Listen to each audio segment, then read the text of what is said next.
All right, we're gonna start in about like 30 seconds, but it's a pretty small class, so don't be embarrassed to say anything. Feel free to like, if you get stuck behind, ask questions. You can either ask it by voice or you can type it in the chat. My volume will be on, so I'll try to get to it within like 30 seconds. All right, so last time it looks like you guys went over the formation of ions and ionic nomenclature. So we're just going to do a quick review of ionic nomenclature and then go into covalent nomenclature.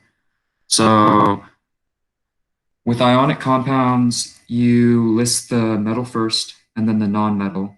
So the cation and then the anion.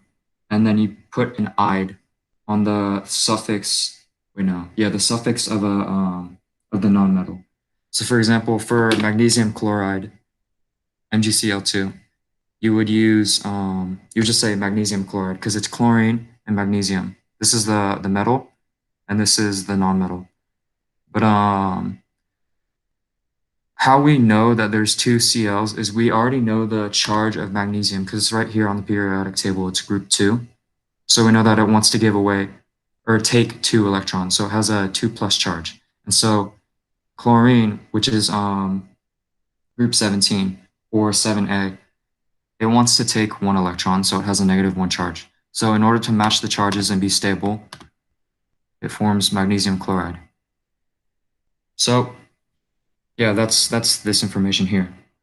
Another thing that we didn't cover last time about ionic nomenclature is that ions can form between not just the alkali metals, but transition metals. So from group 3 to 12, so from scandium to copper, and zinc, including zinc.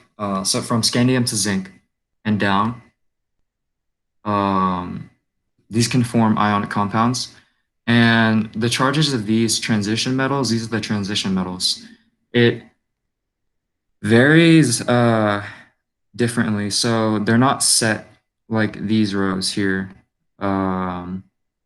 So how you would signify a different compound. So for example, let's take iron chloride or FeCl2. So from this, you would know that the iron has to have a 2+ charge because there's 1 iron, and you already know that chlorine has a -1 charge, and there's 2 chlorine. So the iron, when we write it out, it's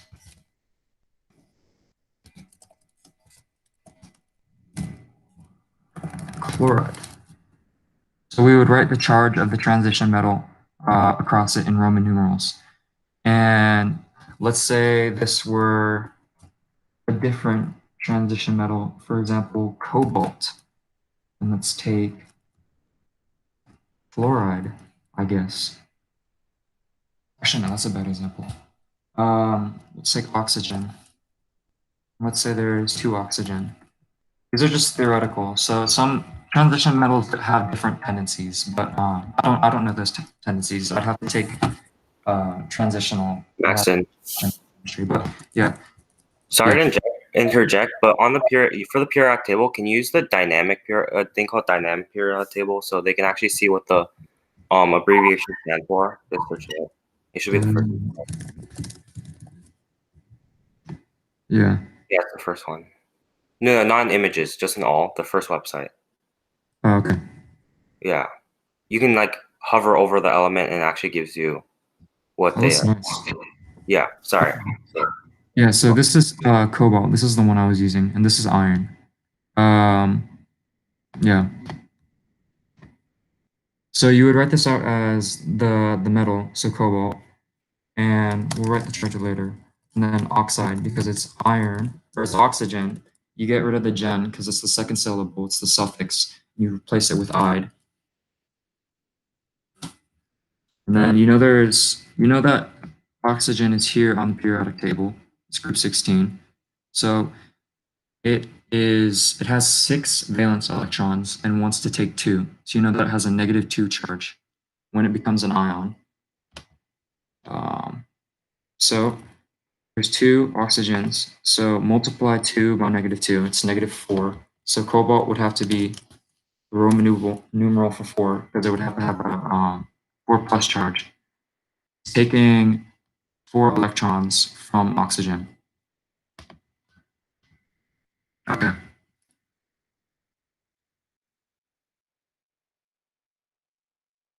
So another thing about ionic nomenclature is that there are a handful of covalent molecules that basically form diatomic molecules in their natural state. So their state at room temperature will be in these forms, and you should know these.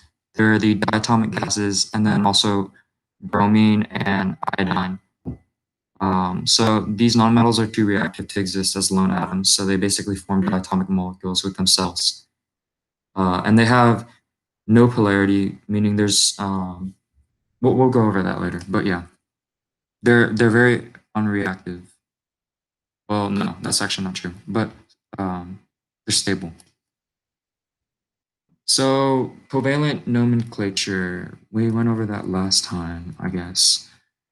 How you do covalent nomenclature is it's similar to ionic, but you add Greek prefixes to both sides. So for example, carbon monoxide, there's one carbon and one oxide. Get rid of this. Oh no. Okay.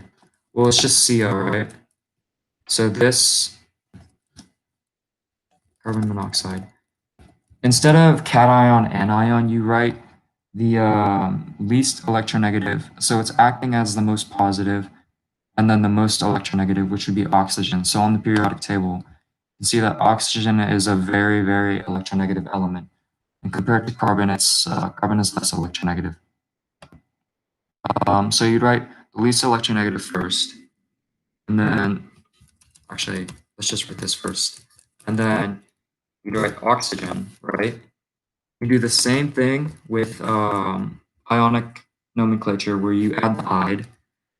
And then what's different about covalent nomenclature is you add Greek suffixes. So you know there's one oxygen, so you write monoxide. Get rid of the O because that's, yeah. And then, so you would think that you have monocarbon monoxide, but if it's mono on the first element, you get rid of it. So if this was di, you could have dicarbon, you could have tri, tetra, whatever, but you can't have mono on the first one. So that's carbon monoxide. Okay. Does everybody understand? Yeah. Okay, you do. I hope. No, it's fine. And these are the Greek prefixes. If you don't have them memorized, well, you can memorize them, or you can print something out or write something down. But yeah. The first one is mono, second is di, third is tri, fourth is tetra, five is penta, six is hexa. Okay, you know the rest, yeah. So for practice, let's just do these two. Yeah. So you have nitrogen and oxygen, right?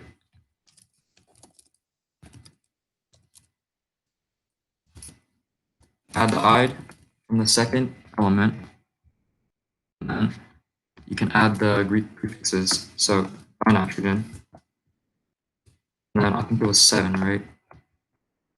Yeah. Heptaoxide, and then you get rid of O. Yeah, nice. All right, and then nitrogen dioxide. You know there's one nitrogen and then two oxides, so it'd just be NO2. I'll just write that down. Okay. All right, so polarity.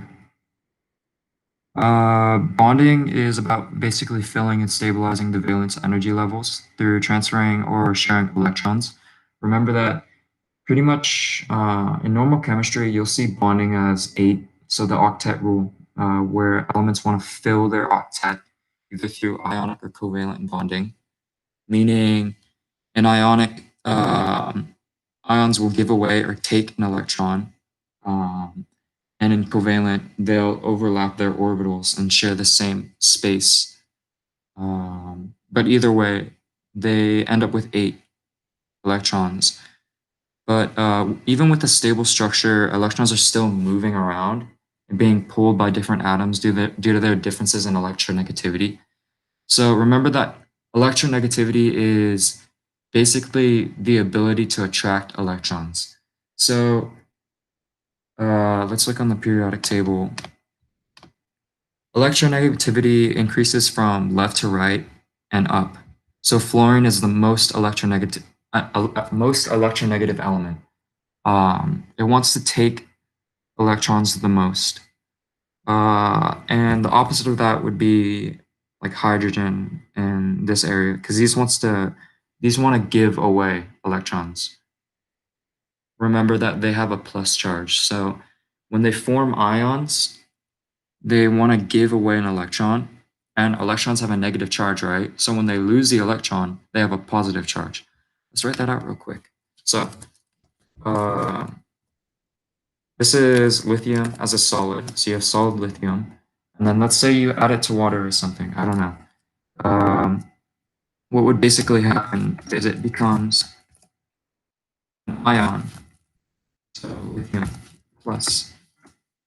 And then it basically releases an electron. It should be up, but like I can't do anything. It releases an electron because it wants to give away an electron, right? And that's how it has the positive charge. So if you want to add the charges up, this side is 0 because it's not in the ion form yet, it's solid. And positive plus the negative is also 0. So it's balanced on both sides with the charges.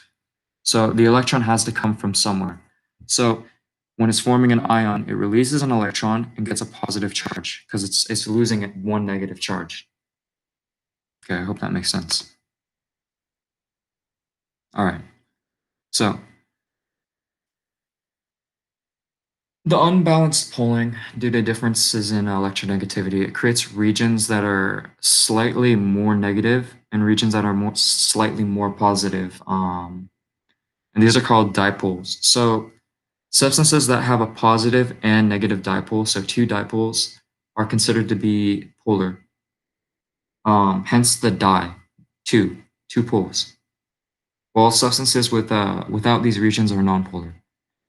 So when we consider polarity, we have to consider Lewis structures, which I don't know if you guys went over yet. I wasn't here. But in order to determine if something is polar or nonpolar, you must consider the electronegativity of all the atoms involved and the shape of the structure. For example, if it's symmetrical or asymmetrical. Um, yeah, so here's an example of the electronegativity we just went over. Yeah, remember that also more electronegative atoms are smaller in size and close to filling their valence orbital. Okay, so here we're looking at H2 gas, so diatomic hydrogen. And the way we draw the Lewis structure is we have H2. So we know we have two hydrogens.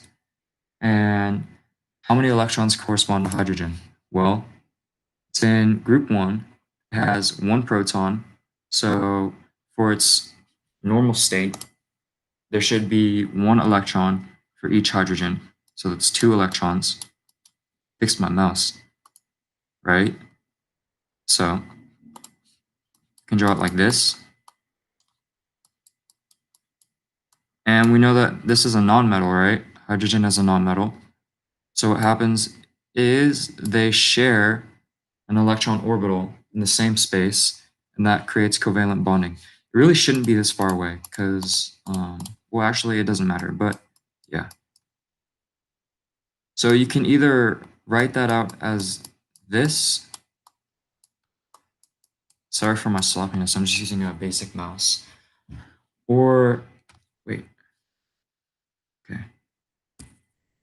You can write it out like that. But what I like to do is I like to write it like this, where for two electrons, you can write out a line instead. It'll save you a lot of time, but remember that this line represents 2 electrons. Okay, moving on. So it has a linear shape. What does that mean? That means it's symmetrical.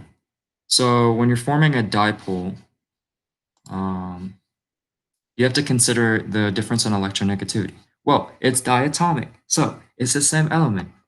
So there's no difference in electronegativity, and the electronegative regions, they don't do anything, one, because there's no difference in electronegativity, and two, it's symmetrical, so there's no uneven dipole that forms anywhere. And a better example would be here with arrows. So for example, actually, this is a bad example. We're going to move on. There's no difference in electronegativity, so there's no dipole that forms. And here, this is a better example. We'll clear this page. Wow, that's okay.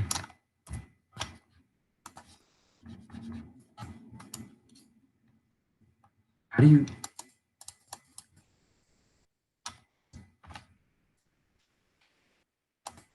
All right, yay. So this is a another covalent compound, HCl, and it can form hydrochloric acid in solution.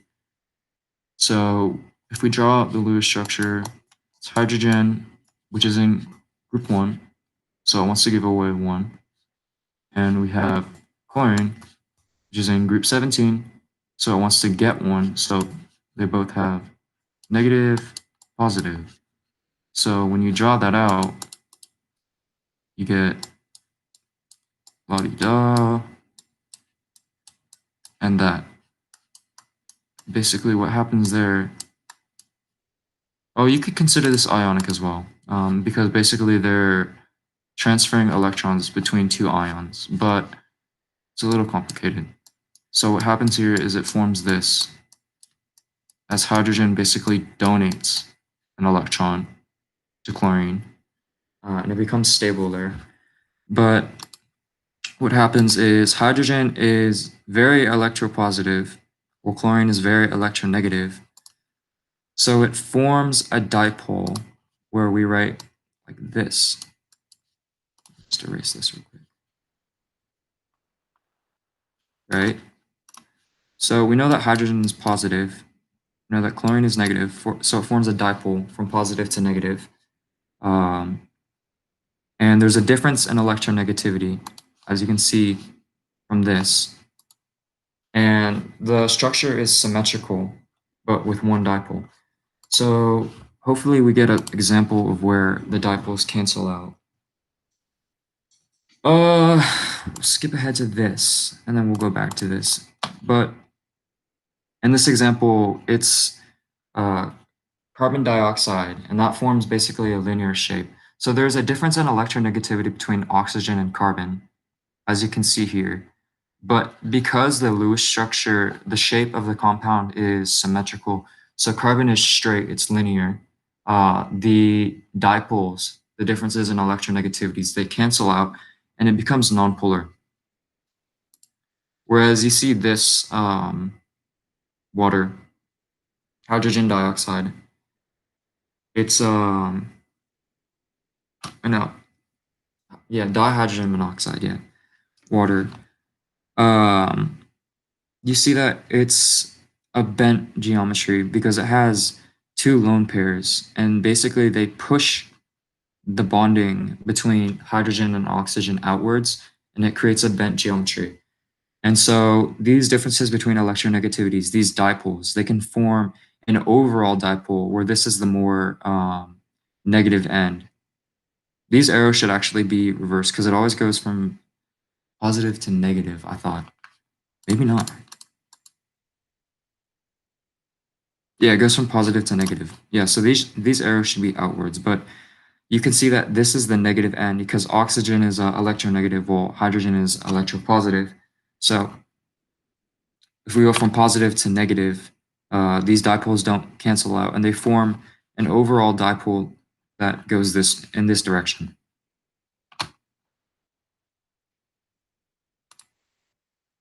Okay, so an exception to polarity would be that carbon and hydrogen, they always form a non-polar bond.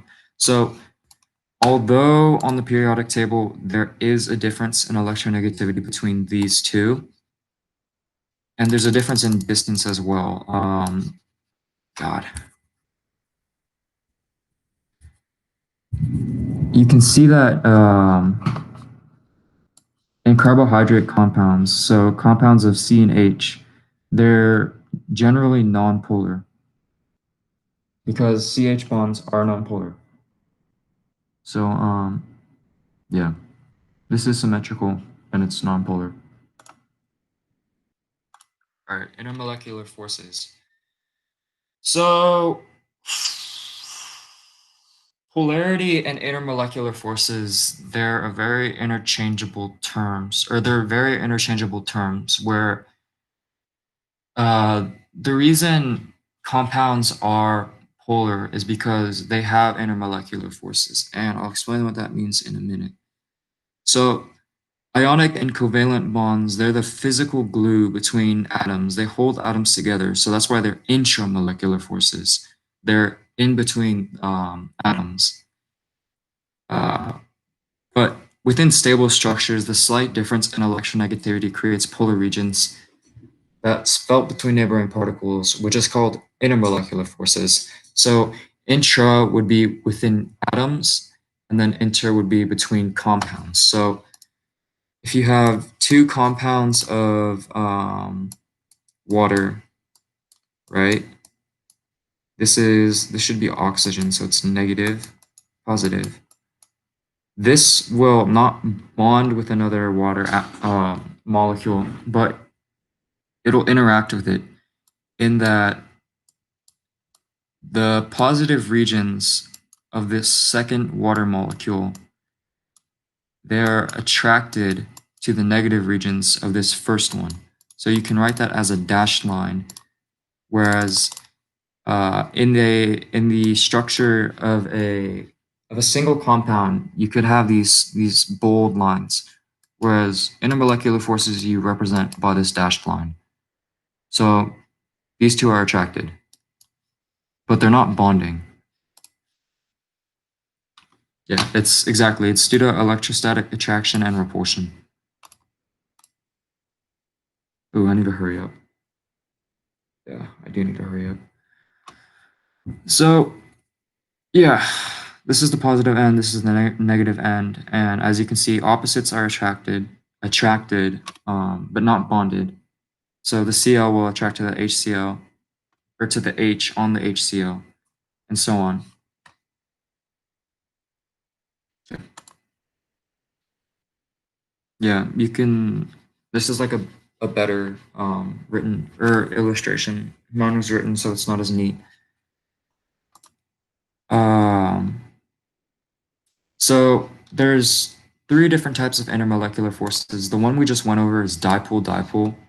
So the dipoles form in a compound that's polar and it's attracted to the opposite dipole, right? So one dipole, another dipole, both are attracted from the opposite ends.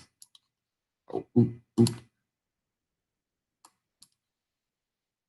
Wait, no. Oops. I messed up. Wow.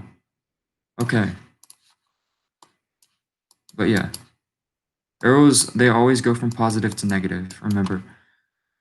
So these are polar because of their geometry and the dipoles, right, that form between differences in electronegativities between, I should probably indicate what this is. This is oxygen and this is hydrogen. And the different dipoles, they're attracted by their opposites. So we call that dipole-dipole. So there's three different intermolecular forces. There's dipole-dipole, there's London dispersion forces, and then there's hydrogen bonding, which we won't go over. So we get rid of that. Haha. Right? So generally, we can look at non-polar substances as polarizable. So for example, xenon, it's a very, very big, it has many protons. It's a very big element. So it has a lot of electrons that correspond to it. So there's 54 electrons in xenon. So London dispersion forces, it's referring to that electrons are constantly moving. They're moving at instantaneous positions. So they're super fast. You can't predict where an electron is exactly. You can only predict the area it's in because it's moving at such a fast speed. It's so small. So what happens is electrons are constantly moving, and what happens is the charge of an electron they can be uneven at certain points. So this region here it has less electrons, so it becomes a more positive end, and this region it instantaneously has a more negative end, um, and it becomes electronegative. So there's a dipole forming from here to here in this direction. That's bad. Uh, let's just go over here. So xenon, actually no, uh, it'd be forming from here to here. So positive to negative, right?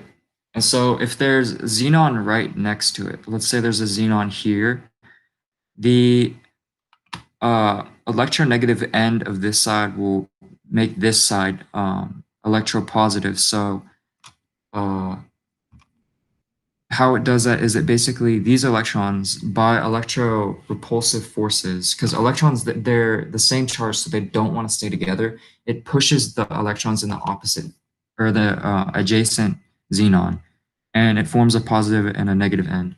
So this relatively weak interaction it builds up, creates more asymmetry in, and it becomes more negative and positive with more particles. So you can see these large nonpolar compounds become polar and actually have more intermolecular forces than dipole-dipole, which is relatively surprising.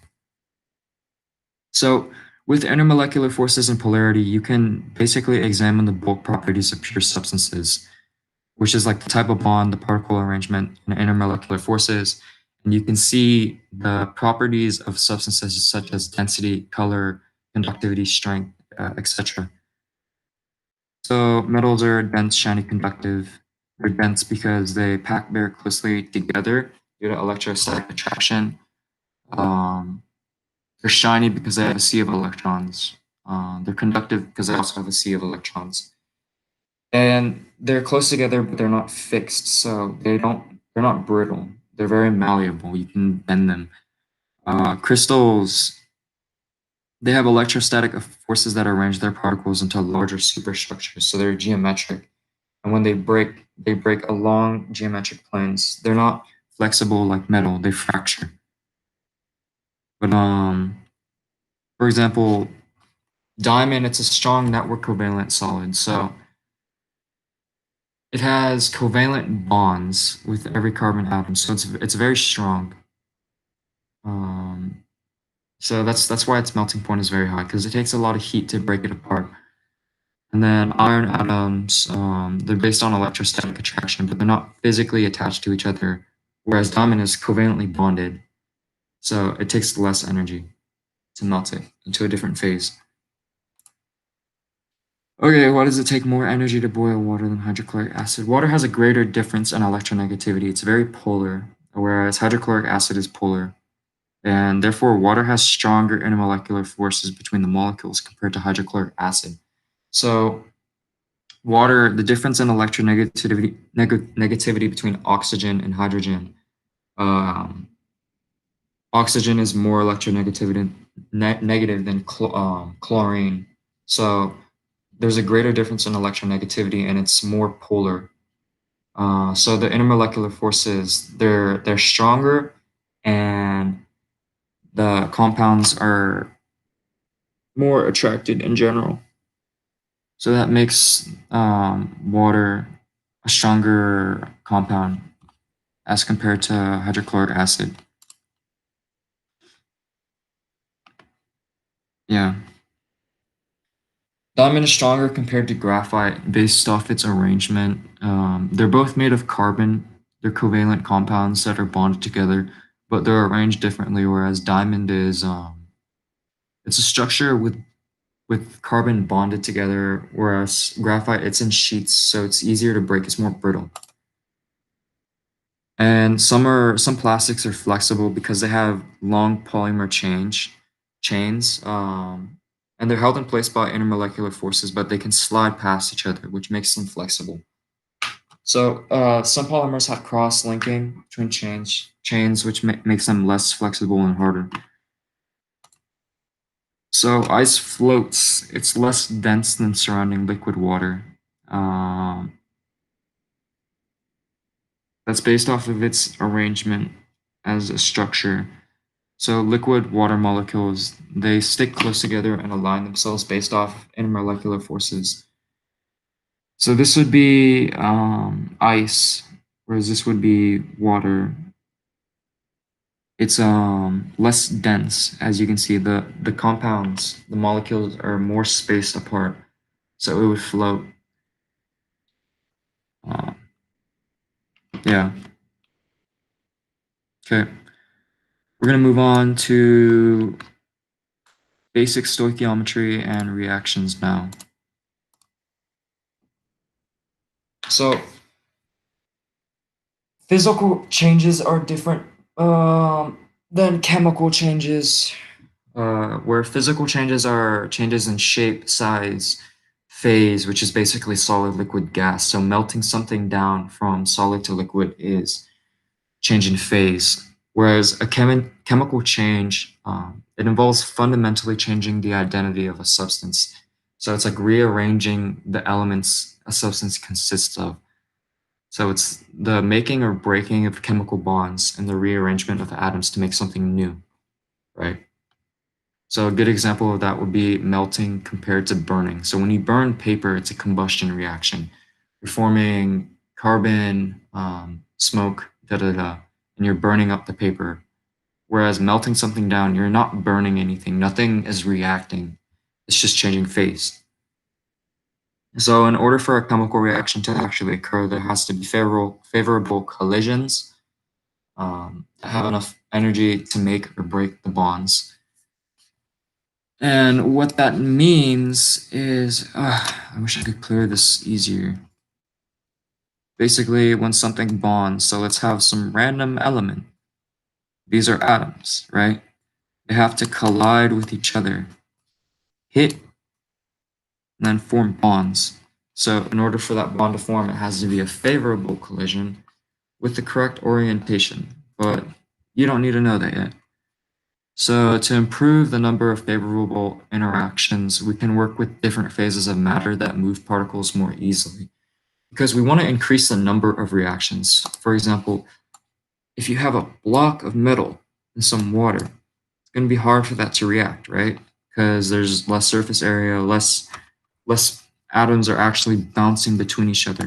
But if you have liquid and liquid, um, la la la la, there's a lot of stuff going around. It's all bouncing between each other because there's more space, right? It's less dense.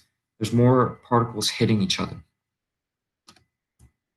So you're increasing the number of favorable interactions by working with different things. So we often use water to encourage these interactions, but water does not actually participate.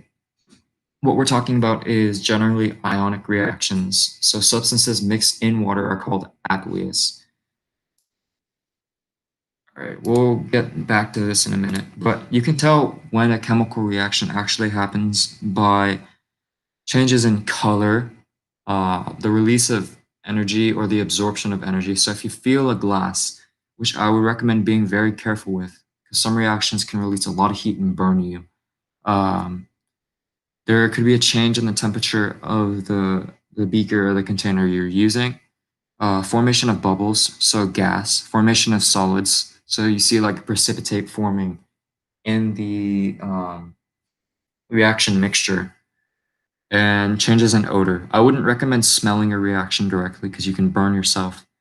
You can burn the insides of your nose, but there's a technique called wafting, which you can look up later if you're interested. So, what are atoms doing during a chemical reaction? Well, there's different types of chemical reactions, and atoms can interact differently. There's synthesis, decomposition, displacement, and combustion. But synthesis is when two atoms combine, two atoms or compounds combine. So basically, they form a bond between each other. Decomposition is the opposite, where they break apart. And displacement is switching. So you'll often see ionic compounds doing displacement. So, for example, if you have AB, so maybe, I don't know, sodium chloride, can bond that with like something else. But it comes in and switches, as you can see. This replaces the B, and the B becomes a loner. And this would be called down here. This is single displacement. This is double displacement down here. So it's like a double switch, right? So C is attached to D, C switches with B, and B attaches to D. All right. Um, it would actually not happen in this order, but you'll see how it happens later. Just know that two things are switching between each other. So, how can we predict what a chemical reaction makes? So, reactions, they require atoms to interact and collide. So, accessibility, phase, number of collisions, or energy per collision all matter. Yeah, so increasing the number and the frequency of collisions makes more favorable collisions is basically what this is saying. Yeah, so in ionic compounds, you have to form ions in water. So basically, if you add, this is silver nitrate and sodium chloride. It's aqueous because it's a phase. Okay, so the four phases that we are introduced to in general chemistry are aqueous, solid, liquid, and gas. Aqueous refers to when you're dissolving a compound in water. And basically, what happens in ionic compounds is they dissociate. They don't just dissolve in water. Dissolve refers to a compound being equally surrounded by water. So, for example, nonpolar dissolved in water. Wait, covalent dissolved in water. So let's just consider this. This is equally, oh no, this is equally surrounded by water. Let's just think about this as a compound instead of an ion. This is an ion right now, but it's equally surrounded by water. So you would say this is dissolved, but because this is an ion, it has a positive or negative charge. It's pulled apart from its solid and surrounded by water. It's dissociated. So we would look at this as, let's call this NaCl, right? Just regular table salt.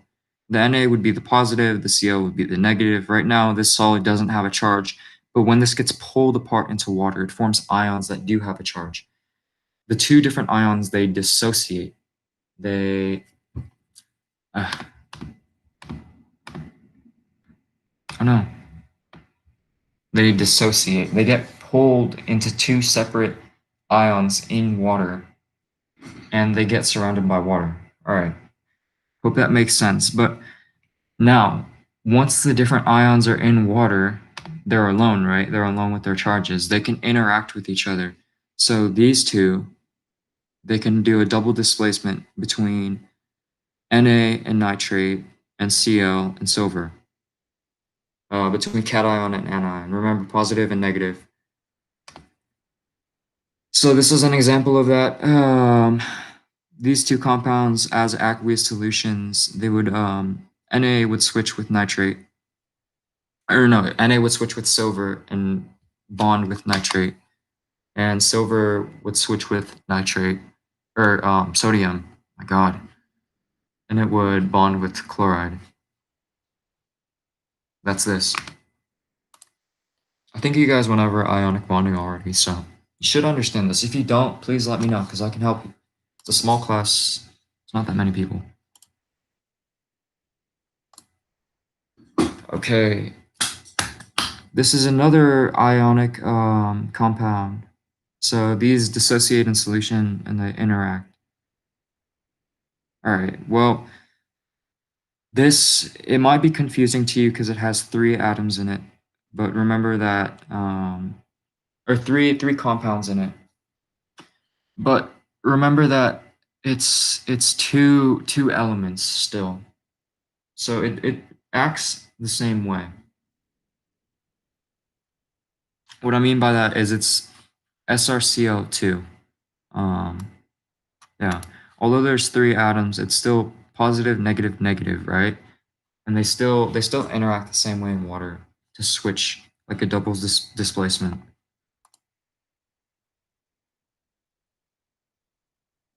So this would be an example of combustion. So chemical reactions with some covalent molecules. Um, for this type of covalent molecule specifically, energy has to be applied in order to begin the bond breaking process. So a CH4, which is a carbohydrate, and oxygen, they're both they're both very stable in terms of covalent bonding, meaning if they're introduced to another element, they generally won't want to bond with it. But when a spark is introduced, basically energy, it can initiate the reaction, which will basically release more energy as the reaction continues. Remember that reactions, chemical reactions, they can release or absorb energy. So this is exothermic. It releases energy. You don't have to know that term yet. Releases energy, and that energy supplies more energy for another reaction, and that basically creates a boom. It's combustion. You can think of carbohydrates as oils, right? Octane is a type of carbohydrate. Octane is what we use as gas. But chemical formula for that is CaH18. It's a carbohydrate with carbon and hydrogen. But yeah, these two will react oxygen and carbon. That's a combustion reaction, and it forms CO2 and water. Yeah, combustion. And combustion is also burning. So when you burn paper, it's doing the same thing. Because there's carbohydrates. Um, wait, carbohydrates. Is that the right term? Yeah, carbohydrates in paper. So it's burning with oxygen and it releases energy. That's what the fire is. There's more energy released from the reaction, so heat is released and it supplies the energy to begin a new reaction. Nice. Okay. So in chemical reactions, the starting materials are referred to as reactants and the ending materials are referred to as the products. A chemical equation is basically the recipe for a specific chemical reaction to occur. Basically, it's including the necessary ingredients and products and the specific phases of matter, the amounts of each substance. The amounts go by molar coefficients. I'll show you what that means in a minute. But reactions follow the same general rules of bonding and conservation of mass. That's why we're balancing. But we'll see that in a minute.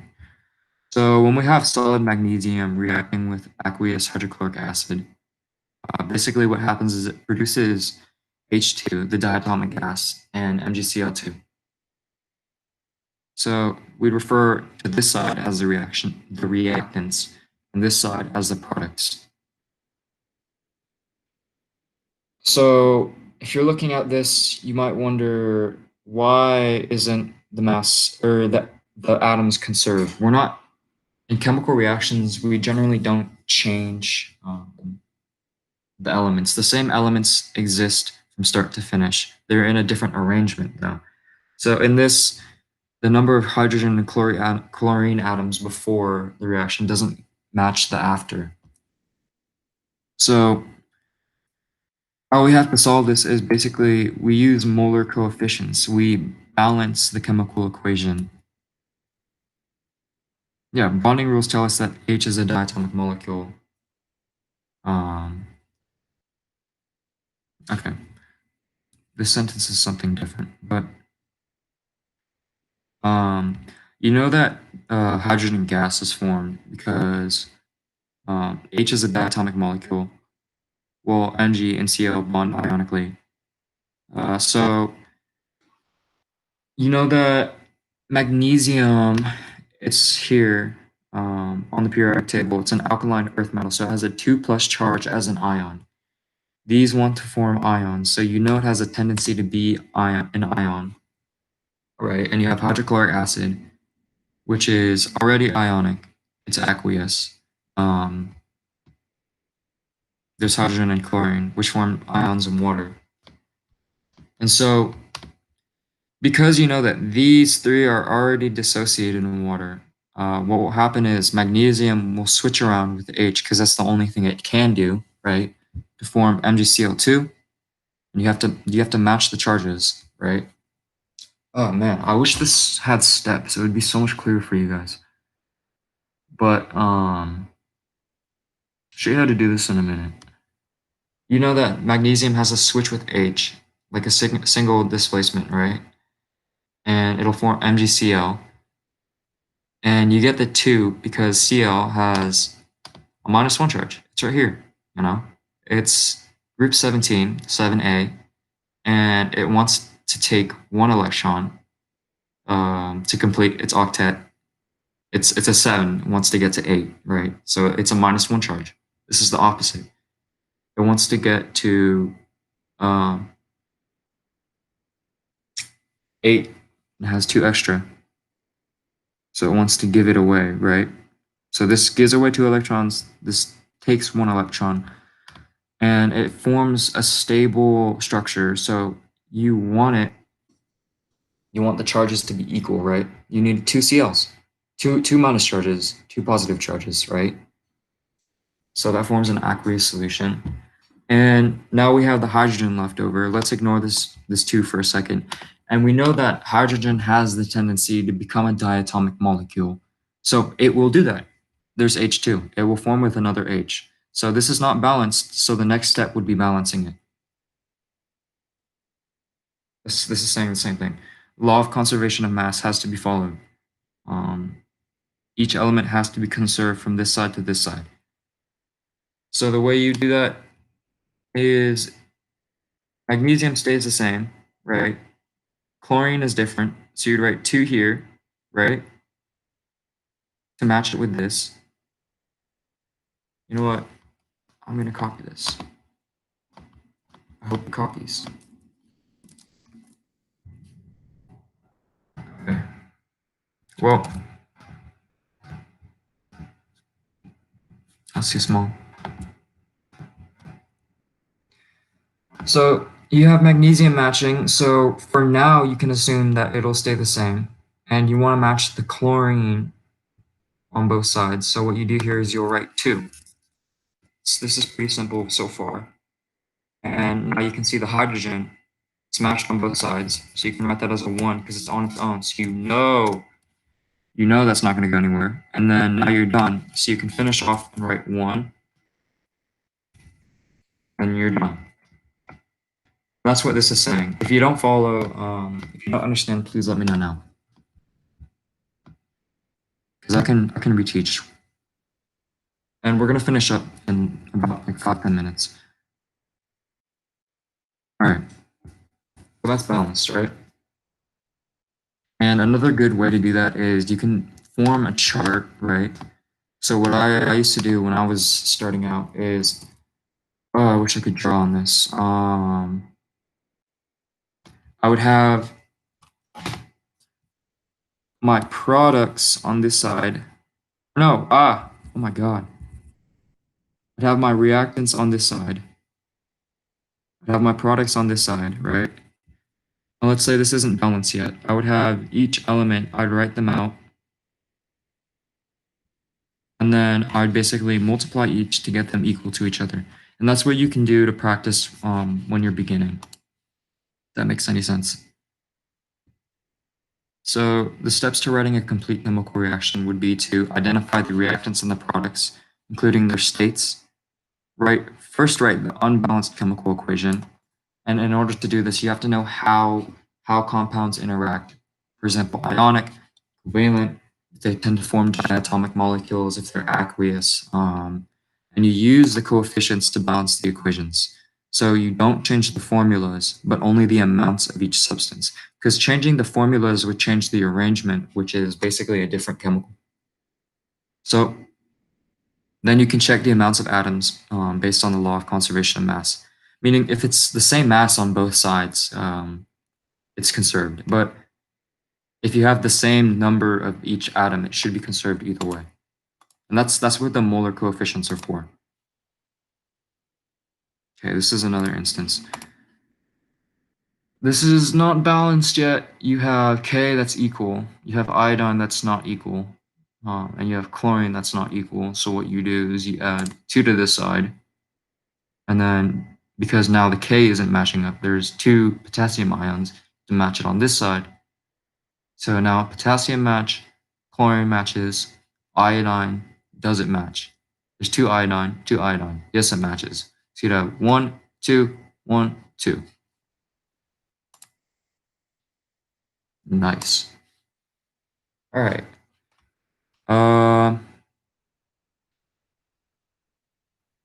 Okay. So this is the table method I was talking about earlier, where you write the C atoms, the H atoms, and the O atoms, each atom that's in the equation, and then you basically write the difference in amounts on each sides, and then you can balance it out. Oh, can you go back one slide? Which slide?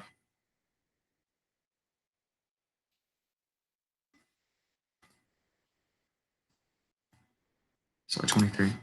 Okay. I'll just give you a minute to visualize this.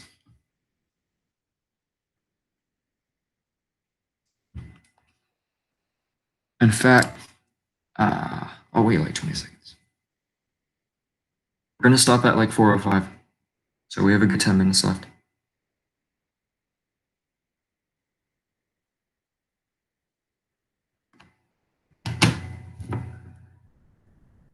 All right. So this is unbalanced. You have the different sides, right?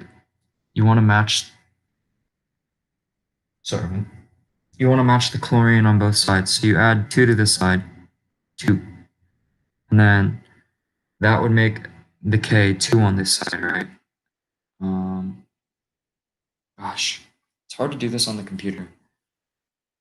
So now you want to match the K, so you write 2 here, right? And then that changes the iodine on this side too. So now you have iodine matching, K matching, and Cl matching. Explaining it verbally isn't as good as doing it on paper. But yeah, here, we'll go over this problem now. It's a little bit more difficult. So we have, if you count, you have one C atom, you have 4 H atoms, and 2 O atoms, right? You want to match both sides. Oh, this is fun. I should have to do this on paper. Okay. So if you're working along with me right now, I know you can't see it. Actually, no. Do this.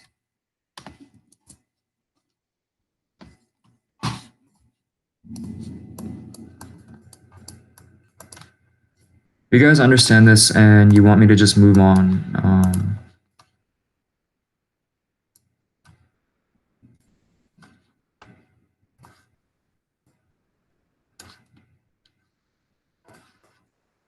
Oh, wow.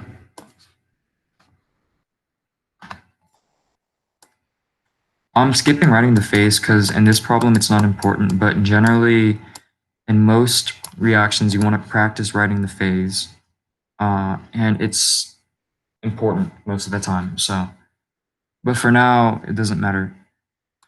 So we have one carbon, that matches right now. We have 4 hydrogen, 2 hydrogen. So we multiply on this side, that's 4 hydrogen, 4 hydrogen. Now we have two oxygens here and 2 oxygens here, right? So there's 4 oxygens on this side. Oh man, I should have taken this slower. I'm moving too fast, I think. Okay. I'm trying not to confuse people, but I don't know. Okay. Yay. We have 1, 4, 2. 1, 3, 2. Carbon's matching, hydrogen's not, so we'll start with the hydrogen. 4 on this side, 2 on this side, so we multiply by 2. This oxygen changes to 4, right? And look, we have multiples now. That's good. Multiples are always a good sign. So once you start getting better, you can start doing this in your head. So this is alone, so that's also really good. So the oxygen will now be 4, and it matches on this side. Ah, this matches on this side, and this matches on this side. So it's again 1, 2, 1, 2. All right. We'll just start basic stoichiometry, but stoichiometry is the part of chemistry that's basically studying the amounts of substances involved in a chemical reaction. So you could look at the amount of reactants or the amount of products produced in a reaction, and it's related to these molar ratios that make up chemical equation. That means in a minute. So stoichiometry is all about numbers. It's using dimensional analysis to determine the relationship between the amounts of reactants going in and the amount of products being formed. So it relies on having a balanced chemical reaction. So you need that those molar ratios. And by using stoichiometry, we can basically predict how much of product we can make, so the theoretical yield in an experiment, or the amount of reactant needed for a reaction. But this is assuming the reaction works perfectly. So for example, a PB&J sandwich, it requires 2 pieces of bread, 3 teaspoons of jelly, and 2 tablespoons of peanut butter. So we can rate that out as 2 pieces of bread, 3 tablespoons of jelly, and 2 teaspoons, 2 tablespoons of peanut butter. That makes 1 sandwich. That's very little jelly. That's really gross. That's a lot of peanut butter too. It's a very ugly ratio, but yeah, for 1 sandwich. So this is very similar to chemistry in molar ratios. How many complete sandwiches can you make with 7 pieces of bread, 18 tablespoons of or teaspoons of jelly, and 11 tablespoons of peanut butter? I'll give you guys like, I don't know, like 30 seconds to figure that out. No rush though.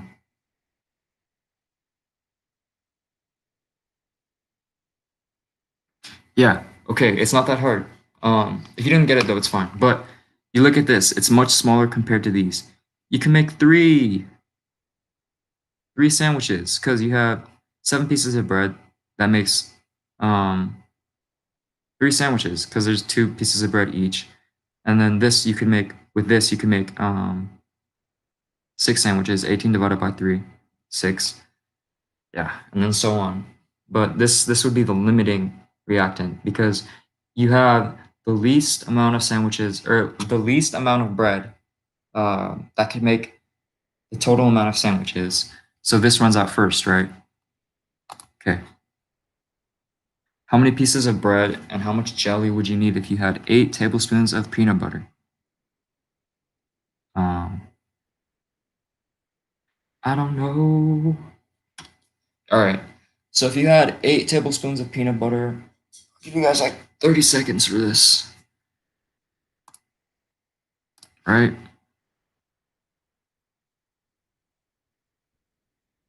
You can do this by the molar ratios. So you have, we're going to end class soon, but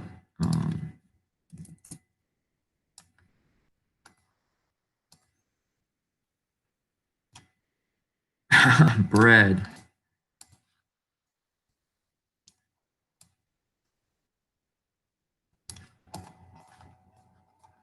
All right.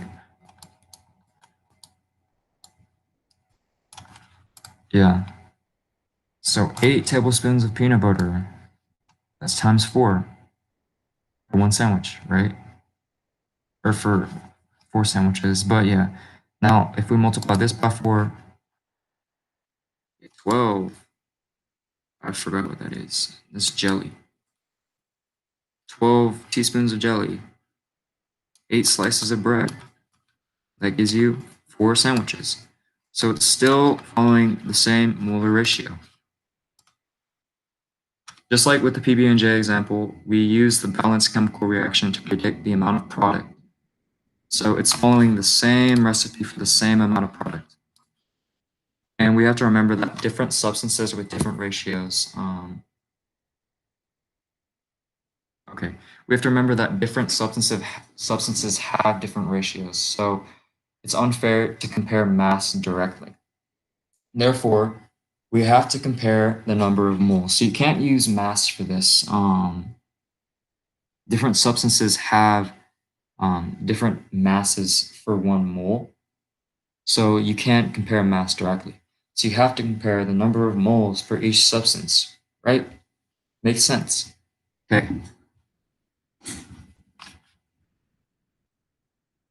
So if we consider silver nitrate, we're going to stop. Actually, yeah, we can stop now. We'll get to this later. But yeah. All right. We're stopping on a loose end, but we'll continue that on Monday. But